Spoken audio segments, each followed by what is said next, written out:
Okay, let's dive into the seemingly impossible question. If I asked you to find the sum of all the even numbers from 2 to 100, how long would it take you? A few minutes of tedious scratchpad calculation? Well, what if I told you there's a way to do it in literally just a few seconds? Stick around because this explainer holds the secret to solving problems exactly like this one almost instantly. Welcome to the Explainer. Today, we are absolutely demystifying arithmetic progressions, or APs. We're specifically targeting your Class 11 and JEE main preparation.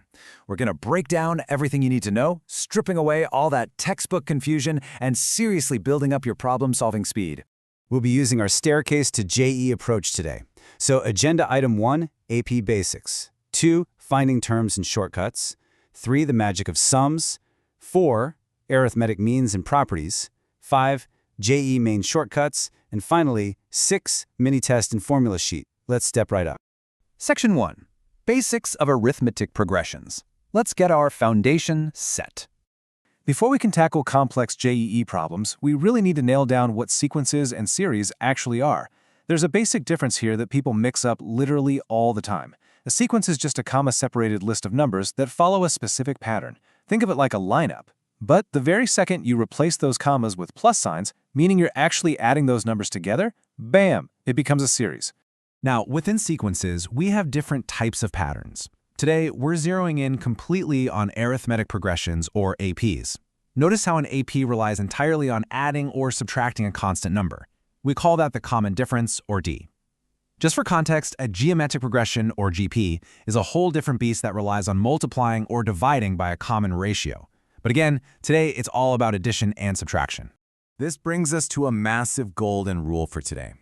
Think of this quote as your lifeline. An AP is all about A and D.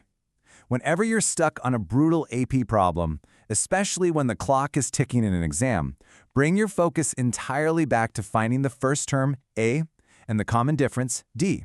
If you find those two things, you've unlocked the whole sequence. Section 2. Finding terms and formulas.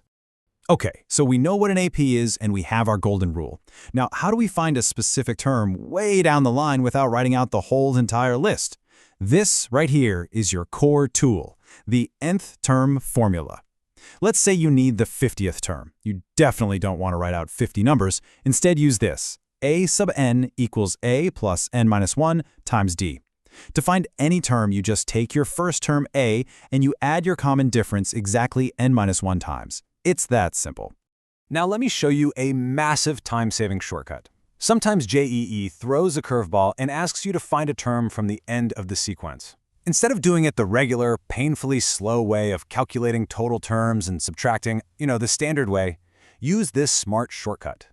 Literally just reverse the entire AP, flip the sign of your common difference from D to negative D, and then calculate the term normally from the beginning.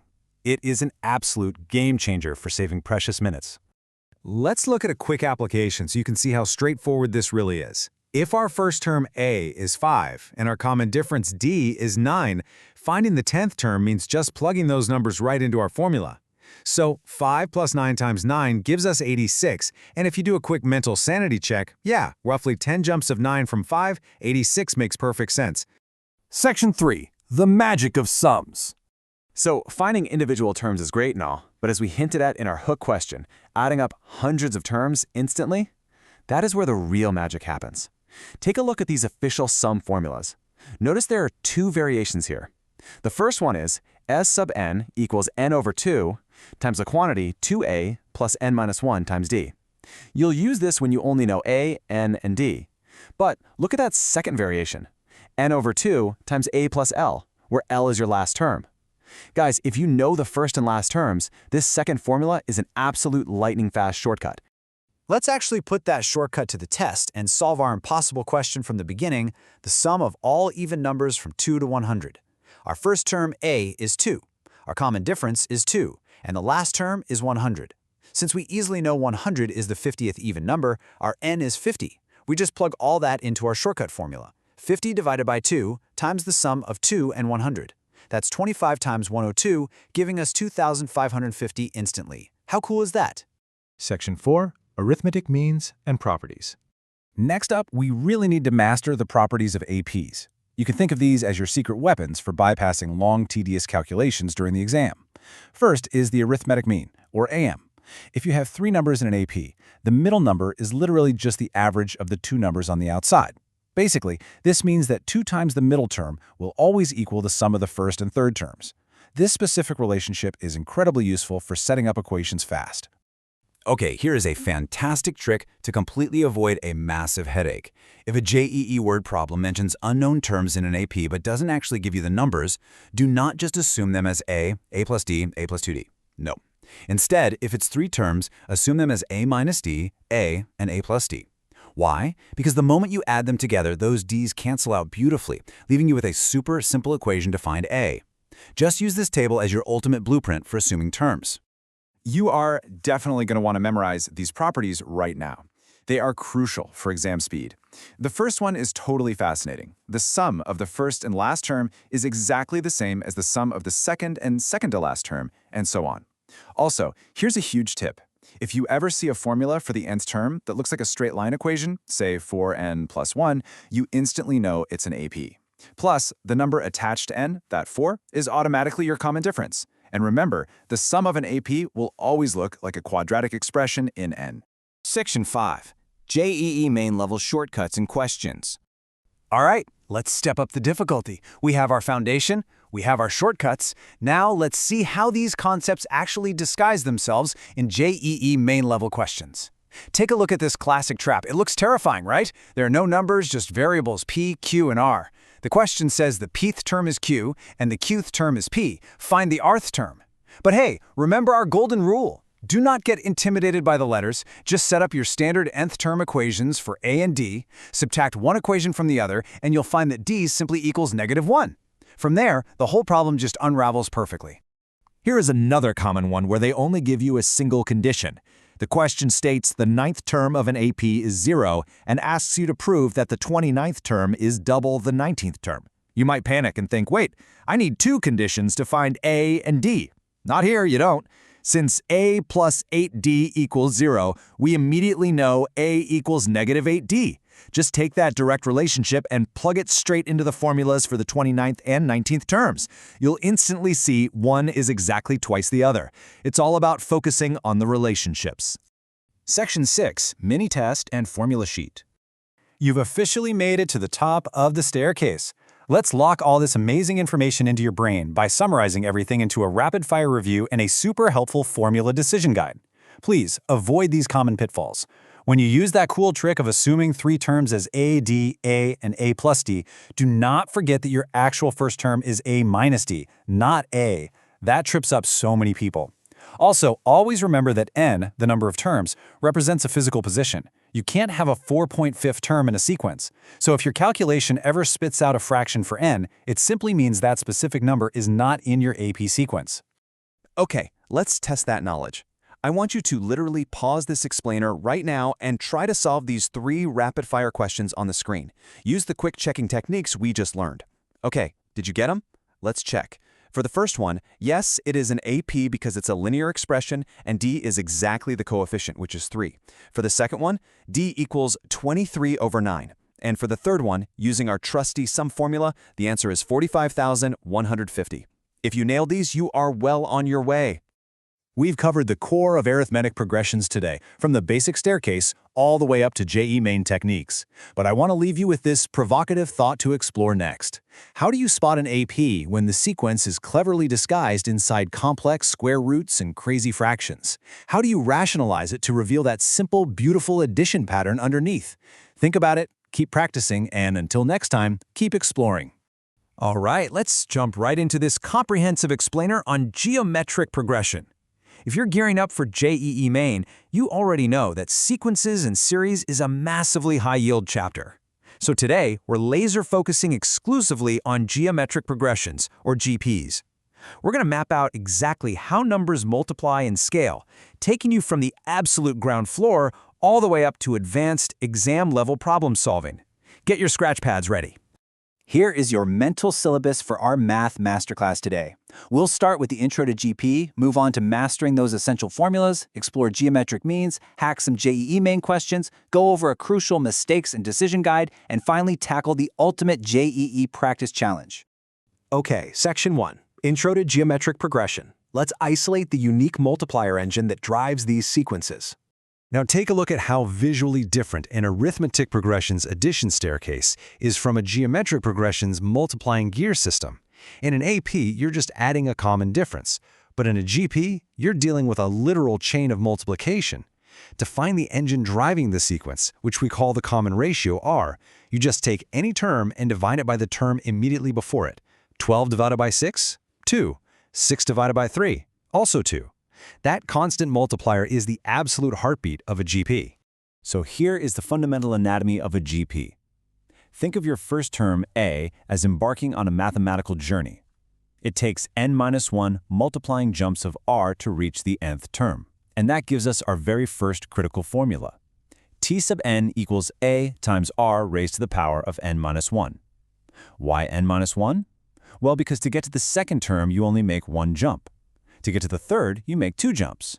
So the exponent is always exactly 1 less than the position in the sequence. See how this basic concept of finding the common ratio scales up massively when we hit JEE level questions? In an easy question, you're just plugging numbers into the formula. But notice the JEE problem on the right. The sum of squares of the first 3 terms is 33,033. Here, your basic terms A, R, and R squared are being squared and added together. You're forced to solve some pretty complex equations while keeping in mind constraints like A and R must be positive integers. The foundation is simple for sure, but the algebraic manipulation required, that is where the real test lies. Section 2. Master the GP formulas. Let's add some serious tools to our tool belt. Okay, so the crucial point here is that multiplying by R and subtracting the shifted series gives us these beautifully elegant sum formulas. If you want to add up a finite number of terms, you use the formula S sub n equals A times the quantity 1 minus R to the power of n, all divided by 1 minus R. Now, this works perfectly unless R equals 1. Think about it. If your multiplier is 1, your sequence is just A forever. So the sum is simply n times A. You don't want to overcomplicate that one. Feel free to pause the explanator here to trace the step-by-step algebra. Watch closely how we isolate n from the exponent using logarithms or integer powers. You know, in JEE questions, they rarely just ask for a simple sum. They'll do things like give you the second and sixth terms of an increasing GP and ask for a specific sum of subsequent terms.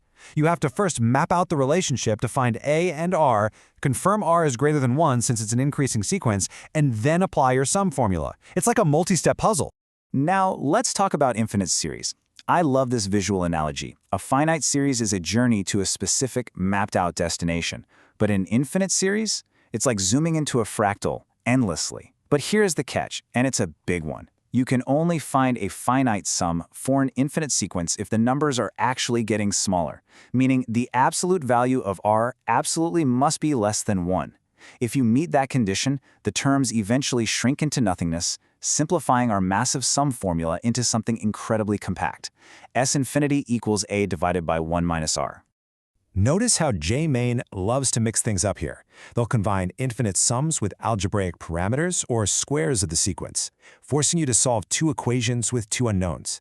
For instance, you might see a system where they give you the infinite sum of a GP and then the infinite sum of the squares of that exact same GP. You have to write out A over 1 minus R and then write out A squared over 1 minus R squared and solve them simultaneously. It's a classic trick. Moving on to Section 3. Geometric means and properties. What happens in the spaces between the terms? This checklist right here, pure gold for saving time on the exam. First, if 3 numbers, A, B, and C, are in a GP, then the square of the middle term equals the product of the outer terms. So B squared equals AC. But honestly, the most mind-bending property is that last one. Taking the logarithm of a positive geometric progression magically transforms it into an arithmetic progression. That multiplication chain literally flattens out into an addition chain. It's a real game changer for complex problems. Let's dive into these solutions. Notice how treating inserted geometric means simply as internal terms of a brand new GP completely eliminates the need to memorize complex insertion formulas. Seriously, if you need to insert 5 geometric means between two numbers, don't panic. You just have a new GP with 7 terms total. Your original first number is term 1, your last number is term 7, use your T sub n formula to map out the common ratio, and then just multiply your way through. So much easier, right? All right, section 4. Hacking JAE main questions. Let's shift gears from learning the math to actually spotting the patterns. Here is your ultimate checklist for spotting hidden GP patterns. If you spot repeating digits, like 7 plus 77 plus 777, you immediately deploy the multiply and divide by 9 hack. You factor out the 7, leaving ones, then multiply the top and bottom by 9. Boom, now you have 9 plus 99 plus 999. Why do we care? Because 9 is 10 minus 1. 99 is 100 minus 1. You instantly force those numbers into powers of 10, unmasking a hidden GP of 10, 100, 1000, and a separate arithmetic sequence of minus 1s. Oh, and a quick tip, if a sequence alternates signs, positive, negative, positive, your common ratio R absolutely must be negative. Take a second to analyze these JEE level solutions. Look specifically at how a single sequence of fractions can sometimes actually be two completely separate sequences cleverly stacked on top of each other. You might have an AP on the top numerator and a GP on the bottom denominator. Breaking them apart into two manageable chunks is the absolute best way to solve them quickly. Section 5. Mistakes and Decision Guide. Let's make sure you don't lose points on silly traps. Look very closely at the second trap listed here, blindly applying the infinite sum formula without first verifying that the absolute value of your common ratio is strictly less than 1. If you try to calculate the infinite sum of 2, 4, 8, 16 using the formula, you'll actually get a negative number, which is logically absurd because the series actually diverges to positive infinity. Also, be incredibly careful with your exponents. Remember, the 5th term has a power of 4. The nth term has a power of n-1. Don't mix those up. Now, this is your rapid-fire decision tree for timed exams. It'll help you choose the right mathematical tool in under 5 seconds, based purely on the given constraints. Read the prompt. Does it ask for a specific position? Boom, use T sub n. Does it mention an infinite sum? Verify R and drop in the compact S-infinity formula. Does it give you 3 consecutive terms with variables? Instantly write down b squared equals a times c. It's all about strategic mapping. Section 6. The Ultimate JEE Practice Challenge. It is time for the Crucible. Go ahead and take a screenshot of this compact formula sheet right now. This is the entire algebraic engine of a geometric progression condensed into a single slide. These are the core tools you are going to use to deconstruct the practice questions coming up next. Okay, I want you to pause this explainer right here. Grab your paper and work through these 15 densely packed exam-level questions using everything we just talked about. Don't skip the algebra. Push through those messy fractional powers and logarithmic conversions. Honestly, this struggle right here is where the real learning happens.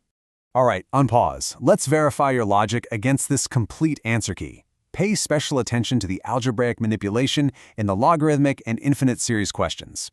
Look closely at how we handled the alternating signs by retaining the negative value in R, and how we structured that 7 plus 77 pattern to extract the hidden GP. How did you do? You know, you can calculate the math all day, but ask yourself this: what does this strange harmony between exponents, addition, and multiplication tell us about the hidden fabric of sequences themselves? It's pretty mind-blowing when you really think about it. Let that simmer as you continue your JEE preparation. Until next time, keep analyzing, keep practicing, and keep hacking those patterns.